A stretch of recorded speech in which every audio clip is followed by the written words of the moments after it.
The stars were quiet. Too quiet. For all their glitter and silence, there was a tension that lingered in the dark, like the calm before a storm. Humanity had been part of the galactic stage for only 37 years, still the new kid among thousands of old empires that ran on pride, arrogance, and tradition. We didn't talk much, not when we were first invited in. We observed, we adapted, and more importantly, we remembered every slight. The mistake happened on a Tuesday. No, not one of those epic battles or treaty breakdowns. It was something smaller, dumber, but it was enough. A Terran freight vessel, Wendigo, was passing through neutral trade space. Nothing fancy, just moving civilian cargo to one of Earth's newer colonies. They never made it. The Zorak Coalition, a loose alliance of 6 species, bloated with their own importance, intercepted the ship, accusing it of smuggling illegal tech. No trial, no evidence, just accusation. And just like that, they boarded. The ship's captain, a man named Daryl Roth, refused to unlock the cargo bay. He followed the book. He did everything by the law. His final transmission to Earth was one line: "We are being boarded without cause, requesting assistance." They killed him 3 minutes later. The rest of the crew, 11 people in total, were taken. Not to prison, not even to a formal hearing. They vanished, disappeared into some dark system the Zorak refused to name. At first, Earth played nice. That's what we always did. Send envoys, request answers. We begged the Galactic Council to mediate. All we got were empty words. Investigation pending. Await due process. Maintain peace. Peace. They told us to be patient, like we weren't watching our citizens die in silence, like we were weak, like we wouldn't do anything. They didn't know what we are, because humanity is a slow-burning fire. We don't explode right away. We smolder. We build. And when we finally move, it's already too late for whoever lit the match. General Briggs stood in front of the War Council in Geneva 2 weeks after the last transmission. No smile, no diplomacy. Just the scars of 22 years of silence, the kind of man built by loss and cold resolve. "We gave them every chance," he said. "They murdered our people, and worse, they think we'll forget. I move for Retaliation Protocol 1. Some flinched, others stared, a few smiled. Retaliation Protocol 1 hadn't been used in over 100 years. It wasn't just war. It was total erasure. The Council voted, 9-1. Within hours, Task Force Orion was deployed. Not armies, not fleets, just 12 ships. 12 monsters, really. Each one powered by dark matter engines and retrofitted with neural AI. Ships that could think, adapt, and kill without hesitation. Each ship had one goal: hit fast, hit hard, leave no survivors. Earth issued no warnings, no declarations, no threats. The first strike was against a Zorak shipyard orbiting Jurna 4. Thousands worked there, engineers, pilots, civilian contractors. Task Force Orion didn't discriminate. They descended like a black storm, shields rippling with red lightning, weapons screaming through the vacuum. By the time the Council picked up the emergency beacons, the station was already a floating graveyard. Not even bodies left. Just ash. The second strike hit a diplomatic station. No military targets. Just politicians, aristocrats, and anyone who had signed off on the Wendigo incident. One ship was all it took. In and out in under 9 minutes. Humanity didn't wait for the galaxy to process the horror. We just kept going. One system at a time. Not to conquer, but to punish. And still the other races didn't understand. They thought we were angry because of one ship, one crew, one death. No, they didn't get it. It wasn't about what they did. It was that they thought they could get away with it. The galaxy had always known war, but not this kind of war. The Zorak Coalition, bloated with arrogance and old victories, had no idea what they'd invited. They assumed Earth would react like everyone else, with negotiations, threats, maybe a few symbolic skirmishes. They expected paperwork. They expected fear. They didn't expect fire, and certainly not this kind of precision slaughter. Earth didn't send armies of millions. It sent a dozen apex hunters, black, silent, surgically efficient. Task Force Orion didn't carpet bomb. It didn't broadcast demands. It struck with purpose and disappeared like ghosts. Every ship carried only one crewman, someone born from Earth's special operations programs, men molded by grief, bred for vengeance, and trained not to die. One of them was Commander Reese Maddox, 43 years old, former ground forces, Black Ops veteran. Lost his son in the incident, one of the Wendigo's engineers, just 24. The boy had dreams of building colonies, not fighting wars. Now his father floated alone aboard the warship Vindicator, orbiting above Zorak-held territory, hands trembling not from fear, but from holding rage back. The orders had been clear: hit the military supply facility on Kortal, wipe it from orbit, and vanish before the response fleet arrived. A normal soldier might have hesitated. There were civilians in the surrounding arcology, families, workers. Some probably had no idea what the coalition had done. Reese didn't care. The missile silos opened silently. Targeting data blinked on the HUD, crosshairs locked in like claws on a wounded beast. "This is for Aiden," Reese muttered, voice cold, steady, almost gentle. And then Kortal vanished in a burst of red and white fury. By the time the Zorak patrols arrived, the entire planet's atmosphere was ablaze. There wasn't enough left to bury. The thing was, humans didn't take pleasure in the killing. That's what confused the others most. We didn't gloat. We didn't broadcast our victories like the older empires. We didn't brag. We didn't ask for surrender. We just kept moving, one world, one fleet, one outpost at a time. To them, it felt like revenge. To us, it was math. You kill ours? We kill 10 of yours. You take one voice from Earth? We turn 100 of yours to dust. And if you lie about it, we burn your history. The Galactic Council started to fracture by the third week of Earth's silent war. Meetings that used to last hours now lasted minutes.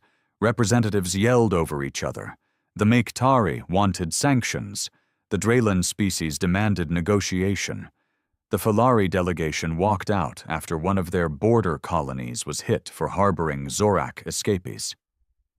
Ambassador Chernek of Zorak, one of the few who had once advocated cooperation with Earth, now stood red-eyed and shaking in front of the council chamber. "This is not retaliation," he shouted. "This is genocide." He wasn't wrong, but the chamber was quiet. Because deep down, they knew Earth wasn't trying to send a message anymore. It wasn't a warning. It wasn't about diplomacy. It was about justice in the rawest form, the kind that doesn't wait for permission, the kind forged in back alleys, not courtrooms. And worse, Earth was winning. See, the old species had grown lazy, complacent. Their empires were vast but soft. Bureaucracy had strangled their militaries. Politics neutered their strategies. They still waged war like it was a game of chess. But humanity had never played chess. Humanity fought with knives in the dark. Humanity studied every enemy before it drew first blood, and when it hit, it didn't stop. The mistake the Zorak made wasn't in killing the crew of the Wendigo. It was in assuming Earth would play by the same rules. We never did. We never will. Back on Earth, the war room in Geneva glowed under soft white lights, filled with men who didn't speak unless it was necessary. General Briggs stood near the holographic projection of the sector map. Dozens of red dots now filled the former coalition space, each one a strike, a scar, a warning. "Reports?" he asked flatly. Admiral Penn, tall, wiry, and ex-Navy, responded without emotion. Target efficiency remains above projections. Civilian death count higher than expected, but within acceptable parameters. Briggs nodded slowly. He hated the numbers, hated what they represented.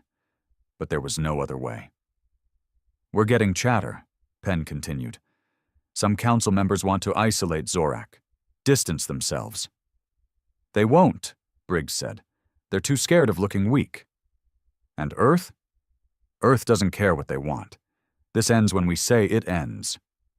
No applause, no backpatting, just silence. This wasn't glory. It was duty. The kind of duty that stains your hands permanently. Across the stars, fear began to shift. First, it was confusion, then outrage. Now, it was silence.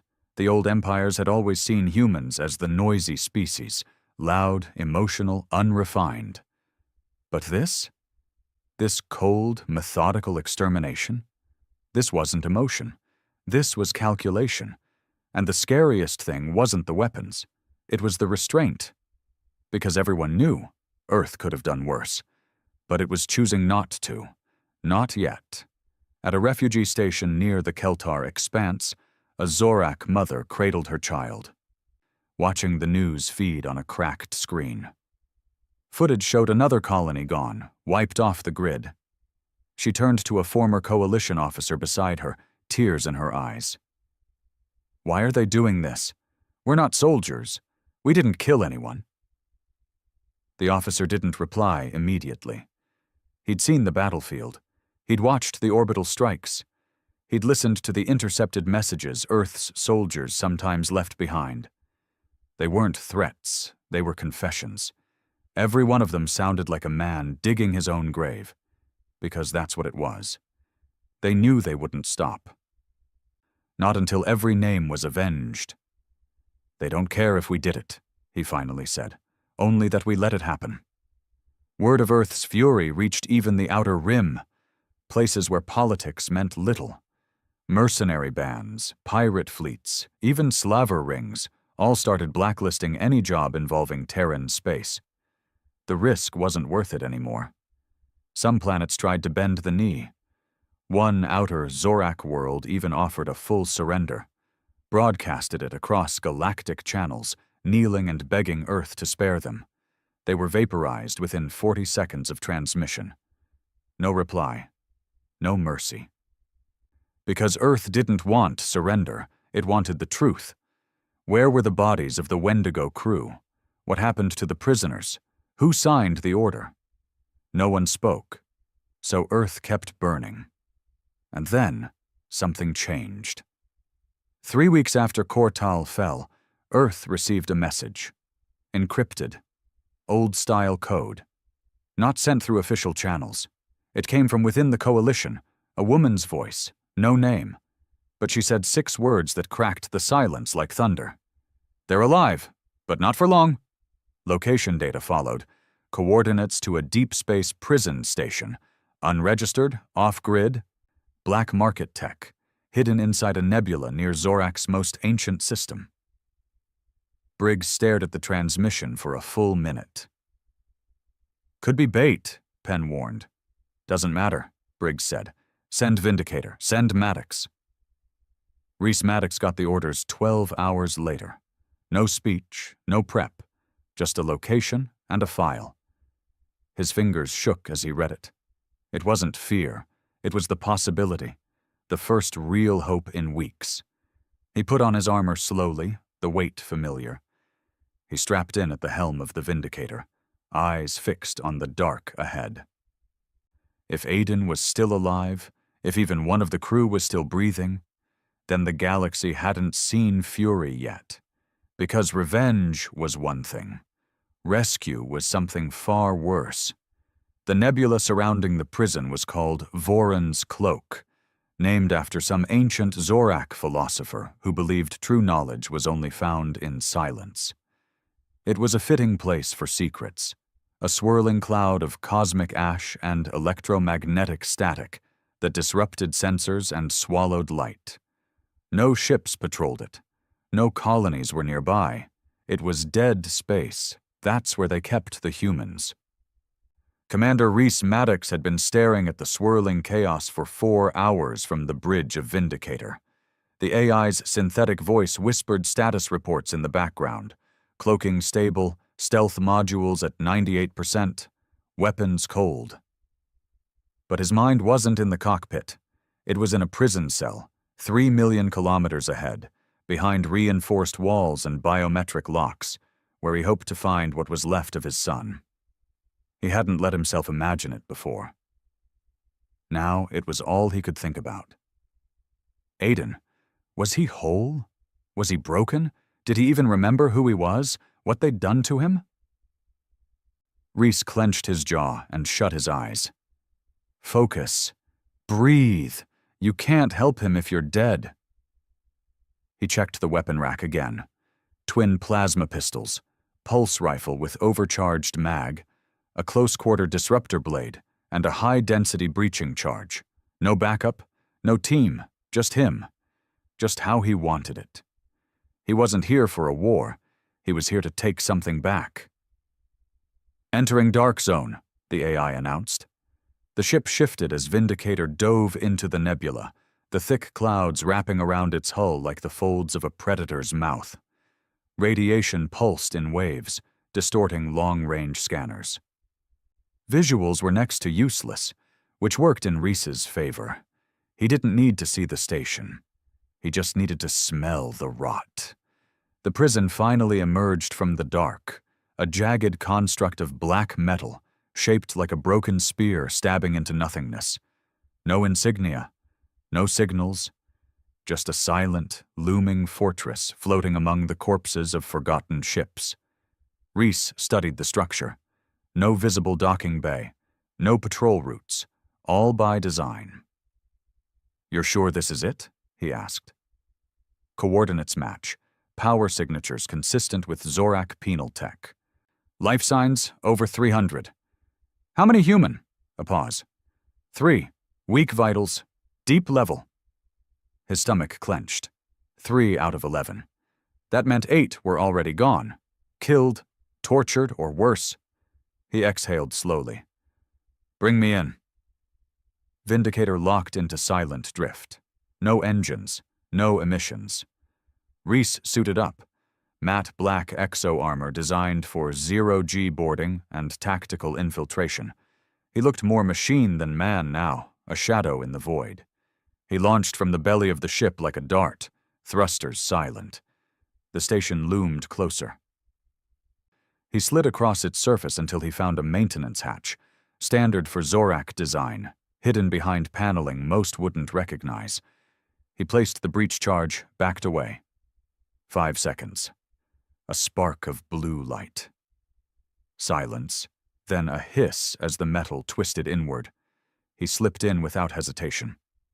Inside, it smelled like oil and burnt metal. The walls were tight, claustrophobic. Dim red lighting flickered through corridors meant to disorient prisoners. Cameras scanned slowly, ancient tech, easy to bypass. He moved like water through the veins of the beast, one corridor at a time. First contact came at checkpoint level 2. A Zorak guard, tall insectoid limbs, 4 eyes, rifle slung lazily across his back. Reese didn't hesitate. The disruptor blade flared to life, a low hum of energy slicing through the silence. One clean motion, across the throat. The guard collapsed in a spasm of limbs. Reese caught the body before it hit the floor. He dragged it into the shadows and kept moving. Every floor brought more rot. Cells lined the walls, not just for humans, but other species too. The difference was, the others were alive, moaning, breathing. The human cells were marked. Different, sealed with multiple locks. He passed one and saw what was left of a man, skin flayed, eyes hollow, bones broken in ways that didn't heal right. He didn't look up. Reese clenched his fists. He didn't stop. Couldn't. Down 3 more levels, the AI's internal mapping kicked in. Targets are 40 meters ahead. Cell block E, heavy guard presence. How many? 15. Possibly augmented. Reese didn't answer. He sprinted. 2 guards stepped into the hallway just as he turned the corner, rifles raised. Too slow. He dropped low, sliding across the floor, and fired. Plasma tore through their torsos, smoking holes in their armor. They collapsed in a heap. Alarms finally sounded. Sharp, high-pitched screams of metal against metal. Good. Let them come. Let them see what they built. The hallway exploded into chaos. Guards poured from both ends, shouting in that guttural Zorak tongue. Reese ducked behind a steel pillar, returned fire. Explosions rocked the walls. Plasma blasts scorched the air. He didn't flinch. He kept moving. 2 more down. One tried to charge. Big, armored brute with twin axes. Reese met him head-on. They collided like titans. The weight of hate behind every blow. The disruptor blade carved through the brute's abdomen, spraying acidic blood across the wall. He didn't stop to admire the kill. He reached cell block E. A reinforced bulkhead blocked the entrance. "Override," he barked into the AI comms. "Working. 2 seconds." The door hissed. Inside, 3 cells. Dim lighting. Silence. Reese entered the first. A woman, human, eyes swollen shut, skin clinging to bone. She looked up slowly. "Who?" she rasped. "Earth," Reese said, falling to his knees. "I'm taking you home." The second cell held another. Male. Late 20s, missing an arm. He was unconscious but breathing. Reese injected him with a stabilizer and moved on. The third cell. He hesitated. He already knew. He could feel it. Inside, a figure sat hunched in the corner, knees drawn up, arms wrapped around them. "Aiden," he said. No response. He stepped in, slowly. "Aiden, it's me, Dad." The figure didn't move at first. Then slowly, almost like it hurt to breathe, the head turned. It was him. Pale. Thin. A ghost of a boy who once laughed at engine diagrams and drank too much orange soda. His eyes locked with Reese's. They didn't light up. They just stared. Then, finally, a whisper. "You're not real. They said you'd never come." Reese dropped to his knees, removed the helmet. "I'm real, son. I swear to God, I'm here." Aiden reached forward, slowly. His fingers touched Reese's cheek like it might disappear. Then, suddenly, he lunged forward and collapsed into his father's chest, choking on sobs he hadn't allowed himself to make for weeks. "I thought I was dead," he cried. "I thought I was already dead." Reese held him tight. "Not yet. Not today." The AI's voice cracked through the moment. "Warning. Multiple hostiles approaching." "Over 20. Reese gently pulled Aiden to his feet. "Can you walk?" Aiden nodded weakly. "Then stay behind me." They moved fast. Reese picked up the unconscious man and led them through the fire again. Guards were swarming now. The prison was fully awake. Every hallway screamed with footsteps and alien voices. But it didn't matter. Vindicator had locked onto his beacon. Extraction was inbound. As they reached the breach point, Reese turned one last time. 3 guards stood at the far end of the corridor. He raised his rifle. No hesitation. They fell. He looked at the place one last time. The rot, the evil, the silence. "Burn it," he said into the comms. "Confirm? Burn it now." Vindicator obeyed. As the boarding shuttle reeled them in, a series of timed detonations ripped through the prison's core.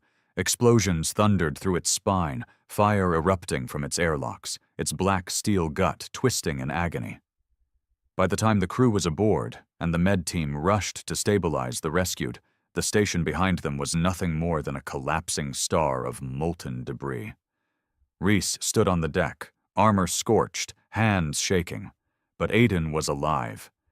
Barely. Scarred, but alive. And for the first time in weeks, Reese allowed himself to breathe. But this wasn't the end. It was only the beginning, because now Earth knew. Now we knew they were torturing our people in secret black sites. Now we had evidence. Now the question wasn't whether to retaliate. The question was, who dies next? The footage leaked 3 days after the prison fell. It wasn't an official broadcast. Earth never gave official warnings anymore. It just appeared. A raw, unedited stream of data, first picked up on fringe comboys in neutral space, then passed through pirate networks, black market trade hubs, and eventually right into the Galactic Council's data feeds. There was no narration, no dramatic music, no manipulation, just footage from Commander Reese Maddox's body cam. It showed the halls of that prison, the blood-stained floors, the surgical tables, the burn marks, the amputations. It showed a human woman, barely conscious, whispering, "Don't leave me here." It showed a young man in a locked cell, whispering to himself, you're not real, but they said you were dead." And then it showed the last explosion, the entire station being reduced to slag in the vacuum. The council chamber in the center of Galaxis Prime went silent for the first time in living memory. Not even during war, not during genocide tribunals, not even during the collapse of the Karathi Empire had it been this quiet. Ambassador Koraz of the Zorak Coalition didn't speak. He didn't have to. His 4 eyes were locked on the central screen, which froze on the moment the Vindicator pulled away from the dying prison, Earth's flag barely visible on its hull. Then, a voice echoed in the chamber, not from a representative, not from a senator. It was General Briggs.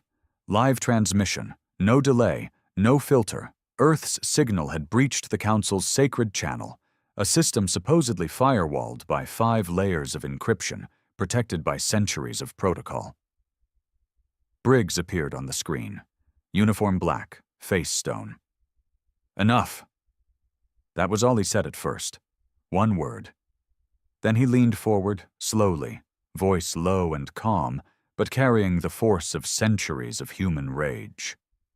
"You knew," he said. "You all knew. You didn't just ignore what was done to our people. You enabled it. You let it happen. And when we asked for truth, you lied." No one interrupted. Even the Miktari, normally loud and condescending, were deathly quiet. Briggs continued. "You call it war. You call it retaliation. You say we've gone too far." He leaned in closer. "You haven't seen far." The screen split. New footage, this time of black sites. Earth intelligence agents, human and otherwise, had uncovered more facilities, buried in asteroid belts, hidden beneath the crusts of dead moons. Dozens, maybe more, all tied to the Zorak. All filled with what could only be described as torture labs. "We're not asking for justice anymore," Briggs said. "We're not asking for answers. We're not requesting anything." He raised a data chip into view. "This contains the names of 46 individuals, Zorak Command, Council liaisons, scientists, corporate sponsors, and politicians, all directly connected to the Wendigo incident and the subsequent cover-up. You have 7 days. Silence. 7 days to hand them over, or we come for them ourselves." He stared into the screen. His voice didn't waver once. "If you think this is about revenge, you're wrong. This is about correction. Course correction. You made a mistake. You thought we were like you." The signal cut. The chamber didn't move for a full minute. Then it erupted. Panic. Screaming. Accusations. The Zorak demanded protection. The Miktari delegation accused Earth of terrorism. The Draylan ambassador fainted. The Falari issued an emergency vote to dissolve Earth's council membership, but it was blocked instantly. Not because they supported Earth, but because they were afraid of what Earth would do next. In the dark corners of the galaxy, whispers spread. Not of war.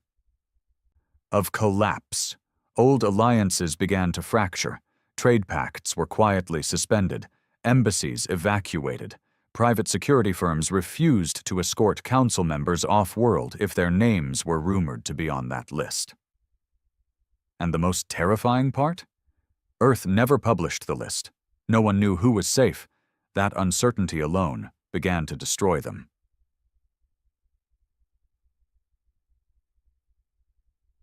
Back on Earth, Rhys Maddox sat beside his son in a medical recovery ward beneath the surface of Geneva. Aiden hadn't spoken much. He mostly stared at the ceiling. Traumatized, malnourished. Broken in places that no medicine could reach. But he was alive. And for now, that was enough. Rhys hadn't slept in 2 days. He couldn't. Every time he closed his eyes, he saw the walls of that station. He saw his son's face behind the cell door. He saw himself, the version of him that might have arrived a week too late. Aiden finally spoke that morning. "They made us watch, Dad." Rhys looked up. "They brought in footage from Earth," Aiden continued. "They said no one was coming. They made us watch the videos. Said you gave up. That Earth wouldn't start a war over a few throwaways." Rhys's jaw tightened. They were wrong. Aiden looked at him, and for the first time, his voice didn't shake. No, they weren't. They just didn't know what kind of men Earth makes when you kill their children. Rhys didn't respond. Because that was the truth, wasn't it? We tried peace. We offered our hand. We shared tech. We followed their rules, and they still took our people and threw them into cages. So now, we weren't trying to be part of the galaxy. Now we were reshaping it. 7 days passed. The Council did nothing. Earth responded the morning after.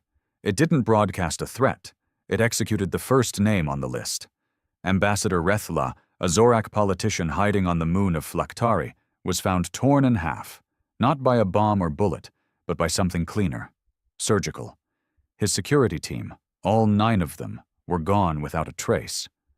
Earth claimed nothing, but the message was clear. Then the second name vanished, then the third. No speeches, no declarations, just ghosts in the dark, cleaning up the galaxy one name at a time. The Council called it an act of terror. Earth called it a long overdue house cleaning. Within 2 months, 27 names were gone. Some handed over quietly, others were taken. Some were executed publicly, on neutral stations, their crimes read aloud before the blade dropped. Not by Earth soldiers, by citizens from allied systems who had also suffered quietly for years. Earth had started a chain reaction. By the 3rd month, the Zorak coalition was splintered. 4 of the 6 member species had cut ties. 2 had been absorbed into Earth's growing alliance. Not through conquest, but through fear. It was better to stand behind the Terrans than in front of them. Earth didn't conquer. It infected. A slow, creeping power shift no one could stop. Back in the war room, General Briggs stood at the center of the galactic map once again. But now it looked different. Red zones were gone. Zorak space was fractured into clusters of blinking, unaligned sectors. Earth's influence stretched wider than ever. Admiral Penn read the newest report. Zorak homeworld is in full riot. 3 assassination attempts on the High Chair. One of our agents planted the name Wendigo in the Capitol archives. Population's been asking questions. Briggs grunted. Good. Council's losing grip. Emergency vote to reassign planetary governance failed. We have systems declaring independence almost daily now. Even better. Penn hesitated. We're being offered control, sir. Real control. Sectors, votes, even council chairmanship. Briggs didn't answer at first. Then he walked to the projection of Earth, still glowing quietly in the center of the map. No, he said flatly. We don't join their system. We become the system. Penn raised a brow. Meaning? We rebuild it in our image. No diplomacy. No corruption! Just clarity! You touch one of ours. We tear your bloodline from the stars. No one in the room argued, because that was the future now. The galaxy hadn't just misjudged humanity's patience, it had misjudged our memory. They thought we'd forget.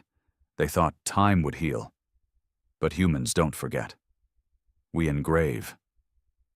And now that engraving was carved into every council wall, every scorched embassy, every shattered prison. Galaxis Prime used to be the heart of the galaxy. Now it was just another piece waiting to fall. And Earth? Earth had finally realized what it was, not a participant, a correction. Ambassador Varkun of the Draylen Republic hadn't slept in 5 days. He used to mock humans. He used to lean back in the high marble chair of his diplomatic suite and chuckle when Earth was brought up, calling them emotional apes, barely evolved from their primitive wars. Back then, he wore gold robes, attended council galas, and gave speeches about the fragile nature of Terran diplomacy. Now he wore a second-hand cloak, hands shaking, hiding in a bunker beneath an abandoned mining colony on Threx 9. Because 27 of his colleagues were dead, and no one had stopped it. He stared at the newsfeed again. No presenter, no anchor, just footage, raw, brutal, silent. Earth had stopped pretending to be civilized. They weren't broadcasting threats anymore. They were documenting executions. Quick, clean, precise. Today's video showed an old Zorak bureaucrat dragged from his estate on a neutral moon. He was tried in the open, surrounded by former allies, now eager to prove loyalty to Earth. His crime? Approving the Wendigo boarding order. His sentence? Carried out with a Terran plasma hammer, brutal, efficient, the kind used in their old Martian wars. And the scariest part? The crowd applauded. Varkun turned off the screen, chest heaving. This wasn't war. This was correction, and he was living in the middle of it. He remembered the first time he met a Terran diplomat. A young woman. Calm. Polite. She asked for a minor trade route adjustment. Simple request. He'd laughed in her face, called her a beggar from a dust rock. She just smiled, took her datapad, and said, "We remember who laughs." That was 17 years ago. Now she was dead, killed in the same raid that took the Wendigo, and Earth hadn't forgotten who laughed. The door to his safe room hissed open. A small Drellani aide entered, eyes wide with fear. "They're here," she whispered. Varkun's throat tightened. "How many?" "Just one." He almost collapsed. Just one? They only sent one. Then he realized that was worse. If they'd sent an army, maybe he could argue, maybe plead, maybe negotiate. But when Earth sent one, it meant the decision had already been made. Varkun rose slowly. His body was shaking, his legs barely working. He'd lived through 2 interstellar conflicts. He'd stood in the chambers of the Great Council when the Karathi fell. He'd helped write the trade laws that bound 10 systems together. And now, he was a target, just another name on a list. "Where is he?" he asked, voice brittle. "Landing pad." He asked for privacy. Varkun swallowed hard. "He has a name?" She nodded. "Commander Rhys Maddox." His heart dropped. He knew that name, the one who tore through the prison, the one who brought his own son back from a grave and left the station burning behind him. The one who'd said nothing to the council since, the one Earth now sent when they didn't need questions, just outcomes. Varkun dressed in silence. No robes, no medals, just a simple tunic and belt, the clothes of someone who understood his fate. As he walked toward the landing pad, he looked around at his world, a bunker meant to last generations, now rotting in silence, lights flickering, walls cracking, the same way the galaxy had cracked when Earth stopped pretending to be civilized. He stepped onto the landing platform. Rhys was waiting. Black armor, burnt at the edges. One pistol holstered, the other loose at his side. He didn't move as Varkun approached, just stared. Varkun bowed his head slightly. "I know why you're here." Rhys didn't answer. "I want to speak plainly," Varkun continued.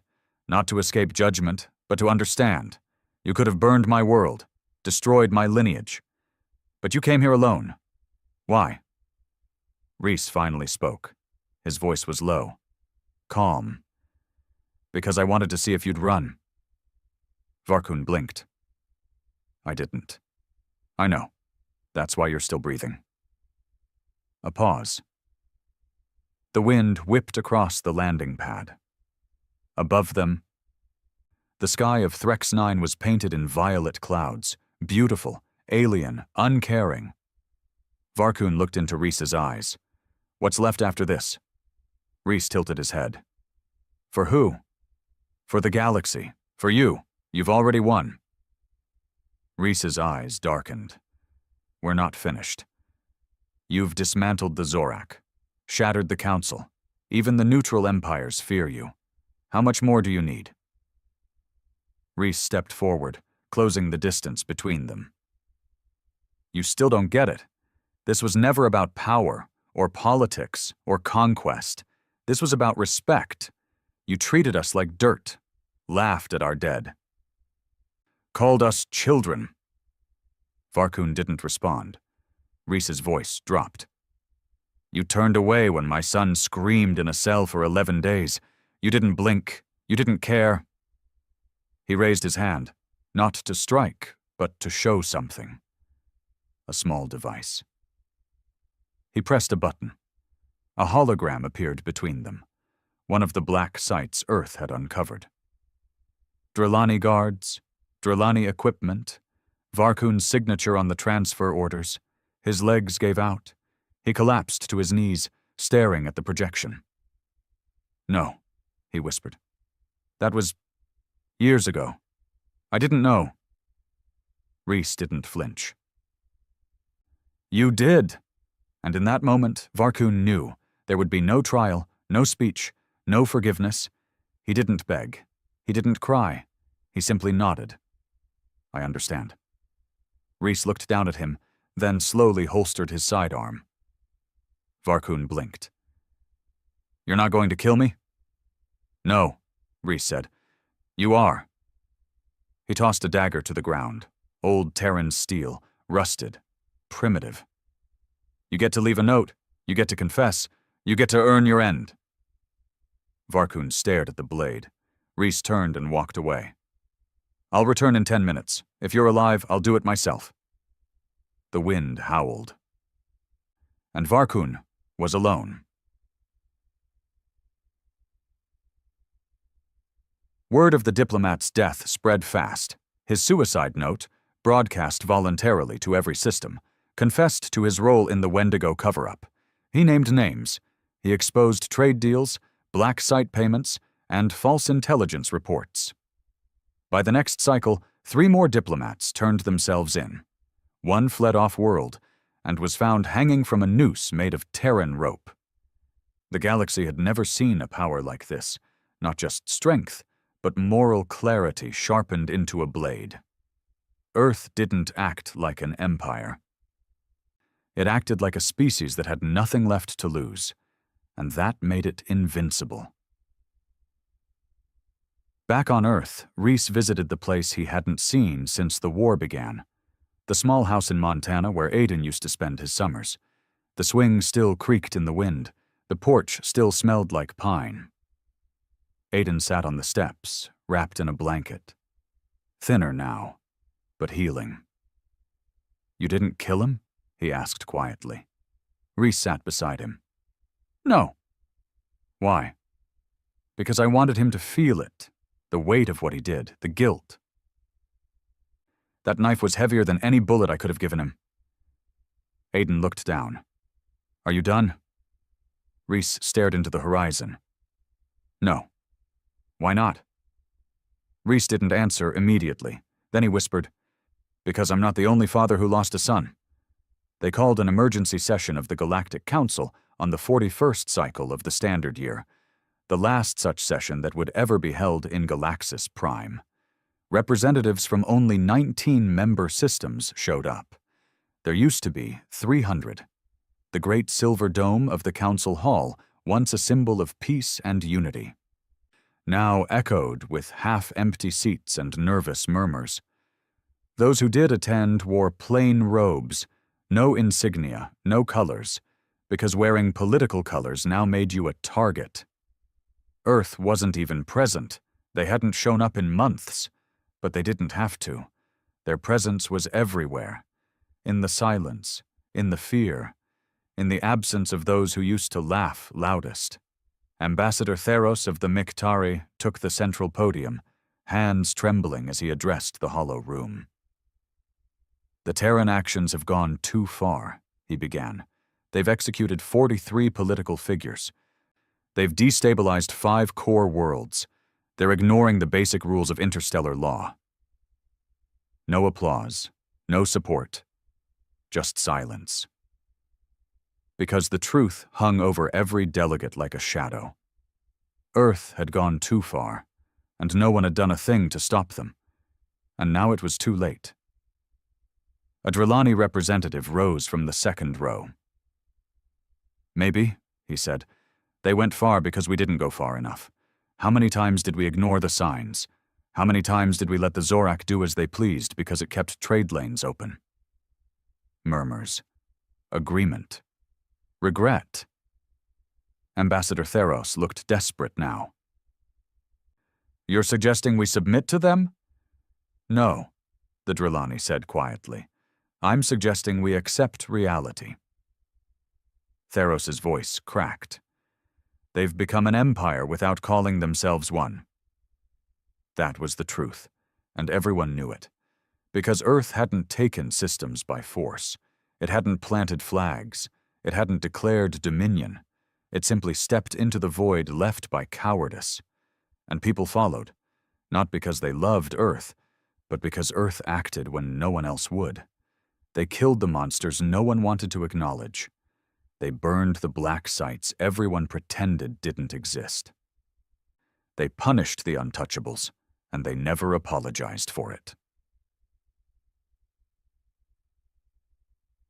In the far corner of the chamber, a transmission light blinked.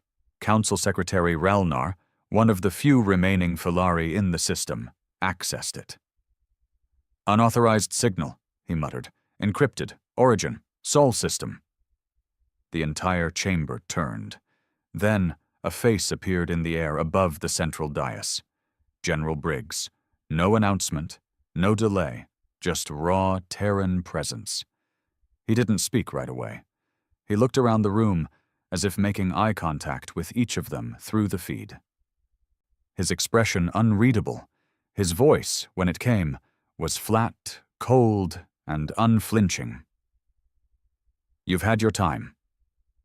No one dared interrupt. "You had centuries to build peace, centuries to root out corruption, centuries to protect the innocent." He paused. No emotion. "You failed." A few tried to look away. Couldn't. "You let monsters run governments. You let pirates run trade routes. You let our people be slaughtered in the dark, while you passed resolutions that meant nothing." His eyes sharpened. "So now, Earth is stepping in." He raised a data chip. Another one. "This contains the names of your new interim leadership, representatives from 12 systems, selected based on integrity, courage, and willingness to put people before politics." Theros stood up, furious. "You don't get to appoint leaders, Terran. This is not your council." Briggs looked straight at him. "It's not a council anymore. It's a court." He pressed the chip into a reader. The names lit up across the council chamber screens. Men and women from every species, most of whom had been exiled, ignored, or silenced for years. Then Briggs delivered the final blow. You have one cycle to either recognize the new order or be marked as enemies of peace. No elaboration. The signal ended. The silence afterward was unbearable. The Filari representative stood slowly. What happens if we don't recognize it? Everyone knew the answer. Earth wouldn't send threats. They would send ships, and those ships wouldn't come to talk. Meanwhile, above the planet of Varnath, Earth's new warship, Deliverance, entered orbit, a dreadnought 3 times the size of anything the Council had ever sanctioned. Its hull was matte black, covered in adaptive plates that shimmered like oil. No insignia, no flag, because Earth didn't need one anymore. It was the flag. Inside, Admiral Eva Drake stood on the observation deck, arms folded, watching the blue-green sphere below. Varnath had once been a neutral planet. Now it was a strategic hub for Earth-aligned systems. Drake had come to oversee its transition into a Terran protectorate, not a colony, not an occupation, but something new, something worse, a correction zone, where Earth restructured societies one law at a time. The local Varnethi governor trembled as he was led into the chamber. "We agreed to cooperate," he stammered. "Our council—" Drake cut him off. "We're not interested in your council. We're interested in results." He blinked. "But what does that mean?" Drake walked over to a screen and tapped it. Images of Varnethi black market slave pits appeared. "Shut these down. Arrest those running them. Publicly. Within 1 rotation." We didn't know about these." She turned to face him, her expression unreadable. "You did know. And you did nothing." He swallowed. "And if we refuse?" Drake tapped another screen. A satellite image. One of Earth's newer orbital weapons. The Basilisk Array, powered up and ready. "You won't," she said simply. And he didn't. Because everyone knew what happened to those who stalled Earth. Not occupation, not sanctions, erasure. Across the galaxy, resistance crumbled. One by one, systems fell in line. The old council was declared dissolved. Earth's interim order was ratified, not by vote, but by silence. Even species that once mocked humans now looked to them for guidance, terrified of being next. And the few who resisted? They weren't just destroyed. They were made examples of.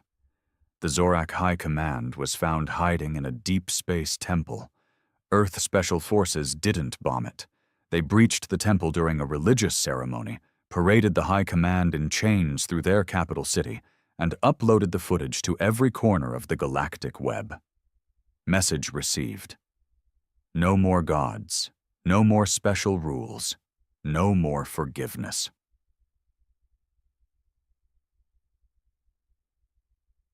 Back on Earth, in a small recovery garden in the Terran capital, Rhys Maddox sat under a tree beside his son.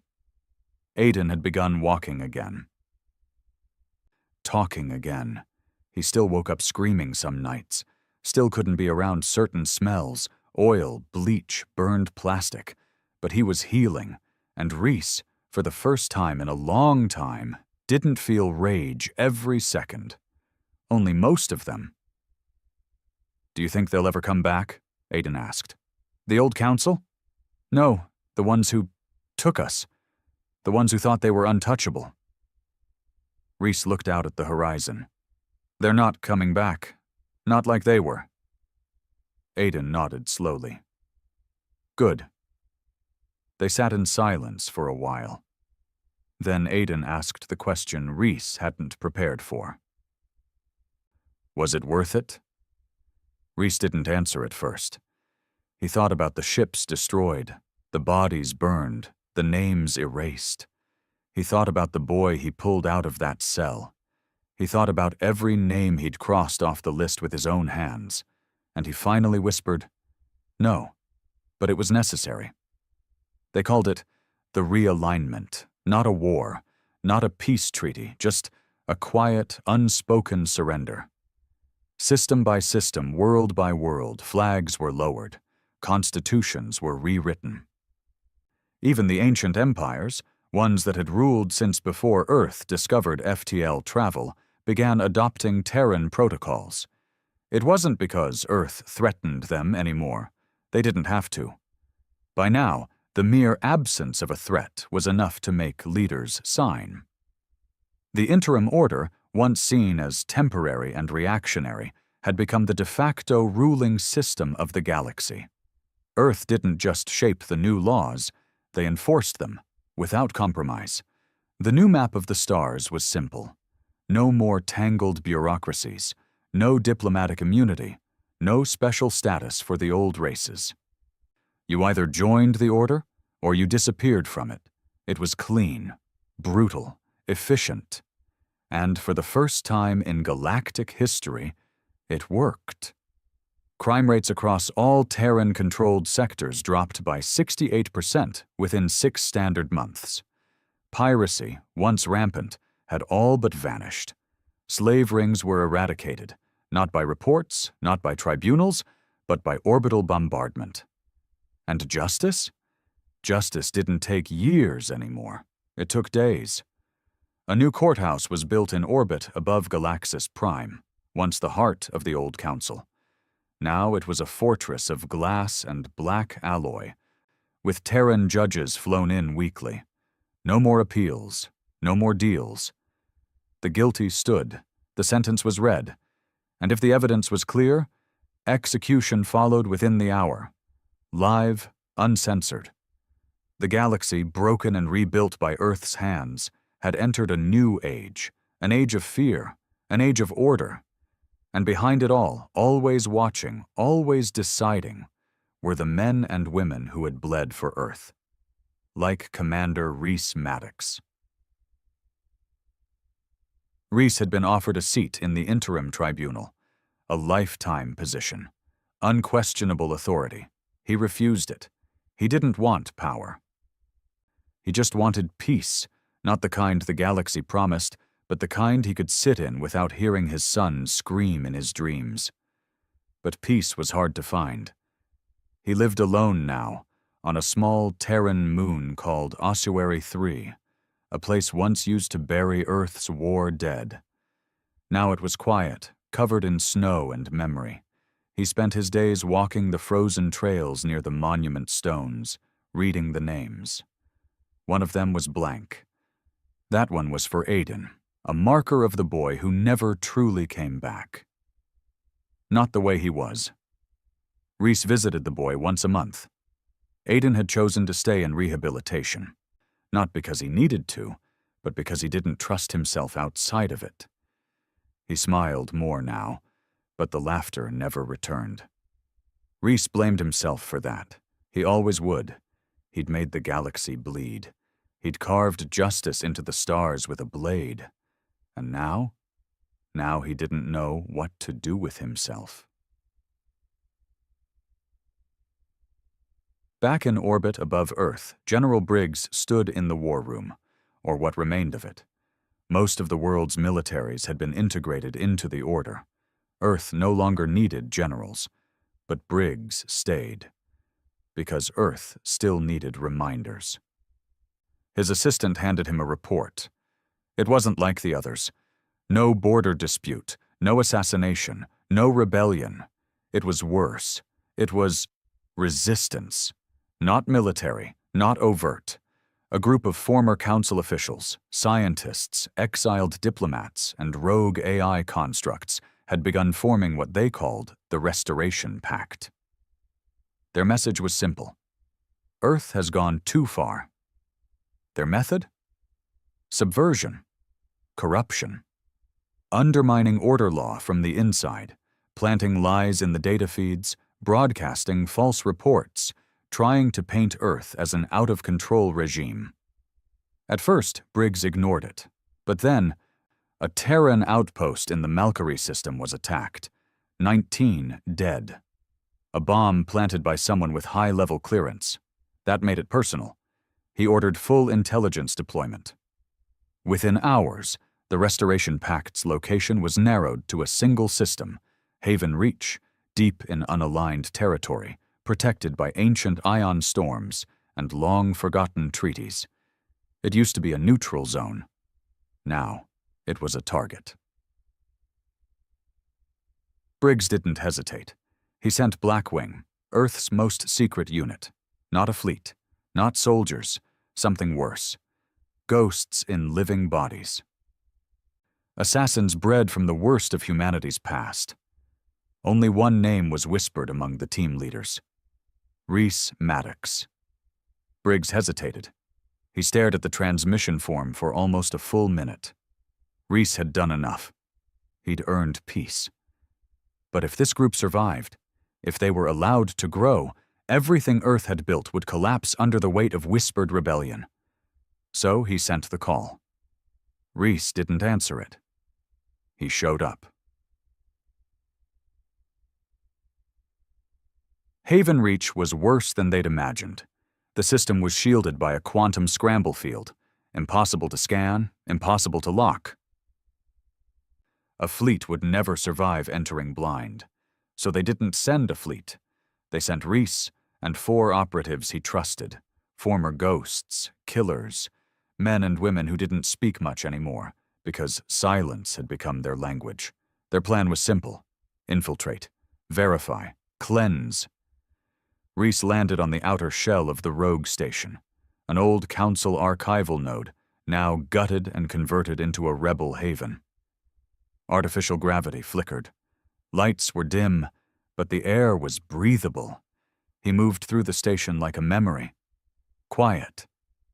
Careful. He didn't look for flags. He looked for faces.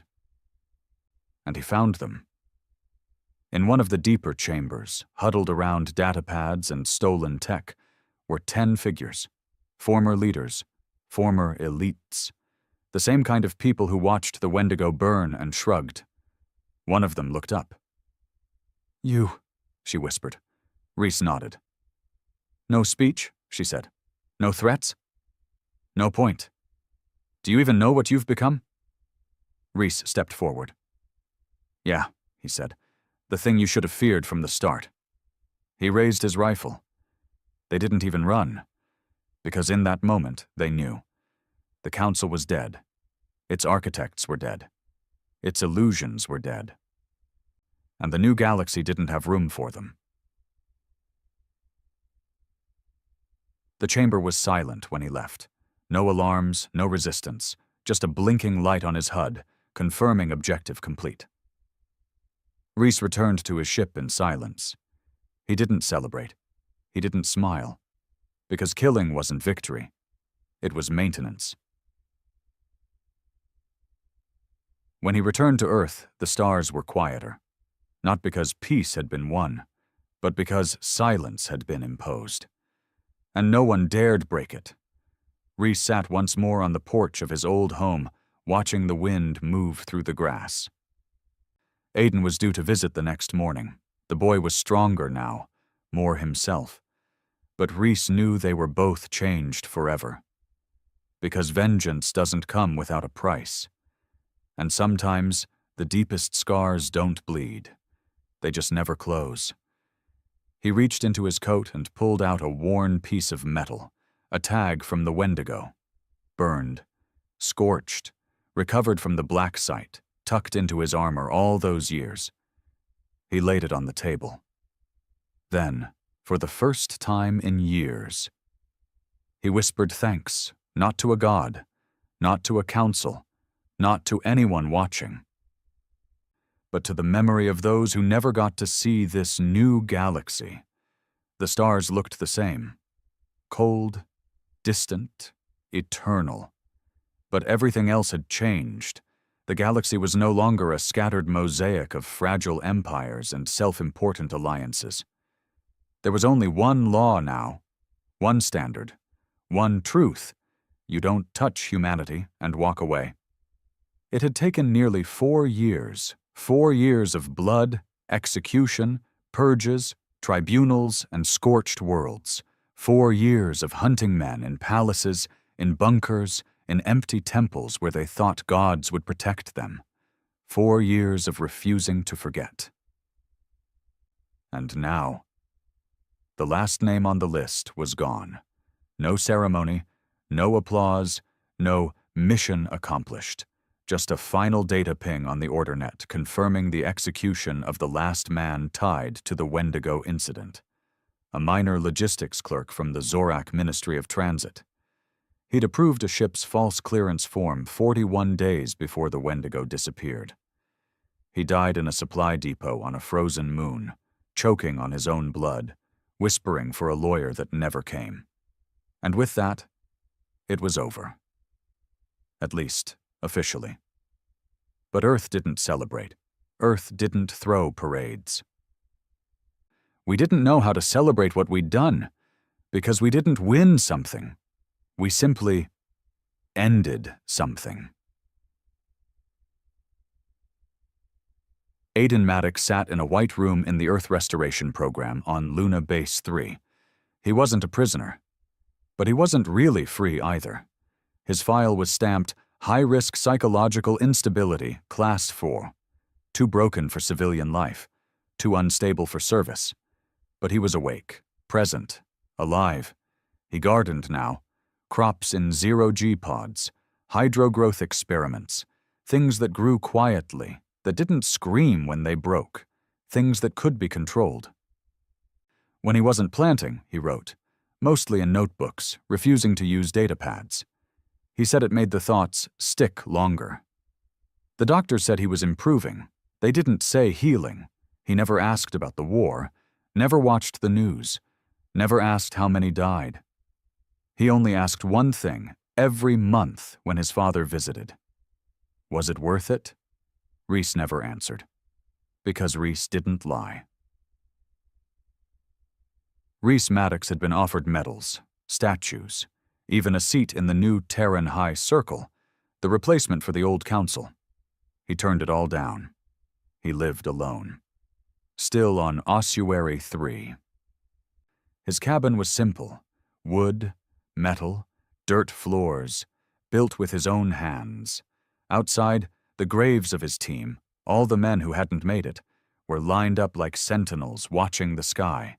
Each one had a plaque. No ranks, no titles, just names. Reese sat by those graves most nights, sometimes with whiskey, sometimes with silence, sometimes with guilt, because killing monsters doesn't make you clean. It just makes you quieter. The galaxy rebuilt itself around the bones of what Earth had destroyed. A new generation of leaders rose, chosen by merit, not bloodlines. Systems that once feared Earth now requested integration, not because they loved us, but because they'd seen what happened to those who stood against us. The order wasn't gentle, but it was just. Pirates were hunted like rabid animals, human or alien, it didn't matter.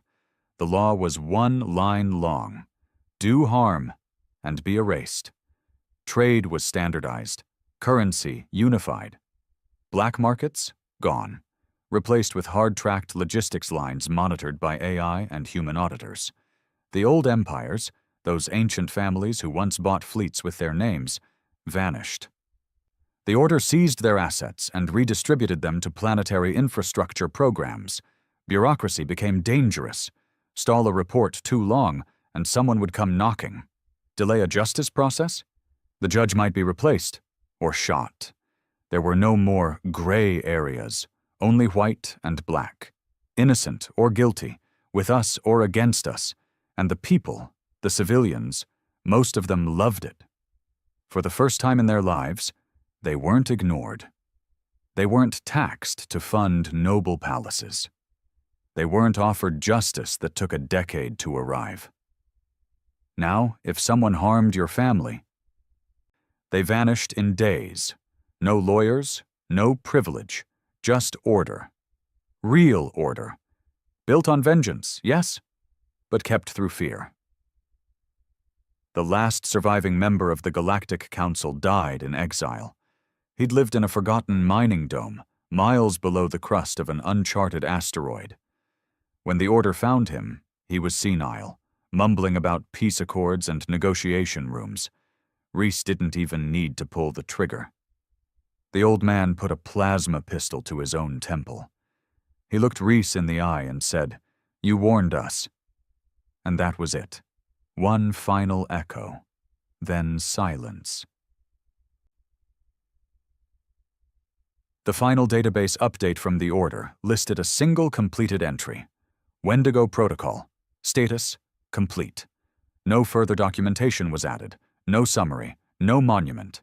Just a single line beneath it. We do not forget. 3 years later, Aiden came home. Not cured, but stable enough to live with his father again. They barely spoke for the first few weeks, just worked, built, cooked. Silence had become their language. One night, as the wind howled across the frozen plain, Aiden sat beside the fire. He held a data pad, his first in years. "People are scared of us," he said quietly. Reese looked up. "Good." Aiden shook his head. "No, I mean really scared. They don't see us as saviors. They see us as gods with guns." Reese took a slow sip of coffee. "We're not gods." Aiden looked at him. "Then what are we?" Reese didn't answer right away. He stared into the fire.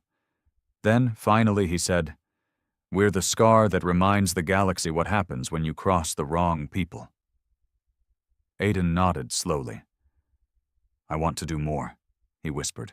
"Not kill, not burn, but fix things. Quietly. Rebuild what was lost." Reese smiled, the first real smile in years. "Then you'll be better than me." On the 100th anniversary of the Wendigo massacre, a memorial was erected on Earth's moon. No fanfare, no ceremony, just a tower of dark stone with 11 names. It faced outward, not toward Earth, but toward the stars, so that every ship, every colony vessel, every traveler would see it as they left orbit. Beneath the names was a single inscription: "Never again, never forgotten." It wasn't there to honor vengeance. It was there to remind the galaxy that humanity wasn't born to be ruled. We were born to remember. In the end, the galaxy didn't crumble. It stabilized, but not because of politics, because of fear. Fear of men like Briggs, fear of men like Maddox, fear of a species that didn't seek conquest, only correction, and when that correction came, it didn't ask for permission. It didn't broadcast declarations. It just arrived, silently, efficiently, and it never left. Back in his cabin, Reese carved something into the wooden doorframe before heading out for his morning walk. 4 words, no title, no claim, just truth. The galaxy remembers Earth. And this time, it always would.